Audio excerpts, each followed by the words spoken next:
नमस्कार मेरे प्यारे बच्चों। मैं आज पढ़ाने से पहले अपना परिचय देना चाहता हूँ। 17 सितंबर 1998 से मैंने पढ़ाना शुरू किया था। आज मेरी पढ़ाई का 26वां साल चल रहा है। मैं पिछले 25 सालों से लगातार बच्चों को पढ़ा रहा हूँ, लेकिन YouTube पर पिछले 2.5 महीनों से आपसे जो मुझे प्यार मिल रहा है, उससे मुझे स्फूर्ति का एहसास हो रहा है। और आपको मैं जानकारी देना चाहता हूं कि 5 सितंबर को शिक्षक दिवस के दिन मुझे ऑनलाइन कंपटीशन में बेस्ट टीचर का अवार्ड मिला था, और इसी अवार्ड के प्रोत्साहन से मैंने YouTube स्टार्ट किया है। मुझे पूरा विश्वास है कि आप मेरे वीडियो को रोजाना देखते होंगे, इससे मुझे संबल मिल रहा है और ये आशीर्वाद बनाए रखिए। अब हम आज की पढ़ाई स्टार्ट करते हैं। आज हम प्रश्नावली 9 नए सिलेबस के अनुसार त्रिकोणमिति के अनुप्रयोग पढ़ेंगे। इसमें एक प्रश्न है पतंग वाला। प्रश्न बड़ा है, लेकिन ये प्रश्न पिछले साल के मॉडल पेपर में भी है और अनेक बार बोर्ड में आया हुआ है। मैं जल्दी से इस प्रश्न को बोल देता हूँ। भूमि से 60 मीटर की ऊंचाई पर एक पतंग उड़ रही है। पतंग की डोरी को अस्थायी रूप से भूमि के एक बिंदु से बांध दिया गया है। भूमि के साथ डोरी का झुकाव 60 डिग्री है। ये मानकर कि डोरी में कोई ढील नहीं है। डोरी की लंबाई ज्ञात करो। यानी इस प्रश्न में हमें डोरी की लंबाई ज्ञात करनी है। कभी भी ध्यान रहे, पतंग वाला प्रश्न है, आपको समकोण त्रिभुज बनाना है। इसमें कोण का मान दे रखा है 60 डिग्री, तो हमें कोण 60 डिग्री लिखना है। डोरी की लंबाई हमें पूछ रहा है। याद रहे, जब भी हम पतंग उड़ाते हैं तो डोरी की लंबाई हमेशा कर्ण का रोल करती है। मैं जैसे ये इंसान बना दिया और ये पतंग बना दिया, तो डोरी की लंबाई हमेशा कर्ण का रोल करेगी। 90 डिग्री के सामने की भुजा को क्या कहते हैं? कर्ण।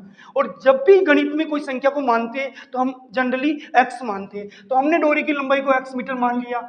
और ऊंचाई दे रखी है पतंग की 60 मीटर, यानी ये जो मकान बना हुआ है उसकी ऊंचाई दे रखी है 60 मीटर। तो हमें ऊंचाई दे रखी है, डोरी की लंबाई हमने मानी और कोण दे रखा है। अब हमें क्या करना है? ये तो हो गया लंब और ये हो गया कर्ण। जो लंबी रेखा होती है वो लंब और समकोण के सामने की भुजा कर्ण। लंब और कर्ण का कनेक्शन कौन सा थीटा कराता है? Sine theta. के लंब साइन थीटा बराबर लंब बटे कर्ण। ये चीज मैं आपको क्लियर करूं। एक लाल कक्का होता है, उसमें क्या होता है कि सबसे जो पहला मान होता है वो साइन थीटा का होता है। अब साइन थीटा के नीचे देखिए, एल का मतलब लंब, के का मतलब कर्ण, तो ये तो लंब और ये कर्ण। निश्चित रूप से ये सूत्र लगेगा, साइन थीटा बराबर लंब बटे कर्ण। अब थीटा का मतलब होता है कोण। कोण का मान सवाल में दे रखा है 60 डिग्री, लंब का मान दे रखा है 60, इसलिए ये सवाल इंपोर्टेंट है। इसमें कोण और ऊंचाई दोनों समान है। समान संख्या वाले सवाल परीक्षा में आते हैं। तो लंब का मान दे रखा है 60 और कर्ण का मान हमने माना, यानी डोरी की लंबाई का मान हमने माना, वो कर्ण हो गया, उसका मान x माना।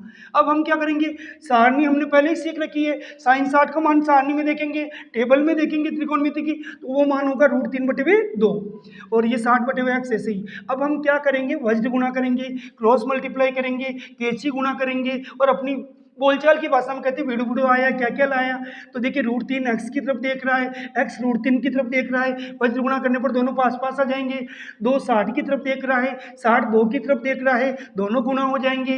अब √3 x को ऐसे उतारा, 6 दूनी 12, 0 का 0, यानी 60 को 2 से गुणा किया 120। हमें चाहिए x का मान, जो संख्या नहीं चाहिए उसे नीचे लाइए। अब आपको ध्यान रखना, नीचे रूट की संख्या कभी अच्छी नहीं लगती। जैसे घर से निकलते ही कोई छींक दे, अच्छा नहीं लगता। बिल्ली रास्ता काट दे, अच्छा नहीं लगता। ऐसे ही रूट की संख्या नीचे अच्छी नहीं लगती, तो उसका परिमेयकरण करेंगे, यानी इस संख्या को ऊपर भी लिखेंगे और नीचे भी लिखेंगे। इससे फायदा क्या होगा? नीचे रूट वाली संख्या गायब हो जाएगी, ऊपर बचेगा 120 √3। √3 को √3 से गुणा करेंगे तो 3। कभी भी रूट वाली संख्या समान रूट वाली संख्या से गुणा होती है तो अंडर रूट का चिन्ह गायब हो जाता है, संख्या बच जाती है। अब 3 को 120 से काटेंगे, 3 एकम 3, 3 चौक 12, 0 का 0, तो आंसर आ गया 40√3। तो डोरी की लंबाई होगी 40√3। अगर आपको मेरी पढ़ाई समझ में आ रही है, कृपया मेरी पढ़ाई को शेयर करें और उन बच्चों तक पहुंचाएं जिनको वास्तव में 10th में मैथ्स में होशियार होना है, अपना दिमाग बनाना है, कंपटीशन में क्लियर होना है। मुझ पर आशीर्वाद बनाए रखें। धन्यवाद।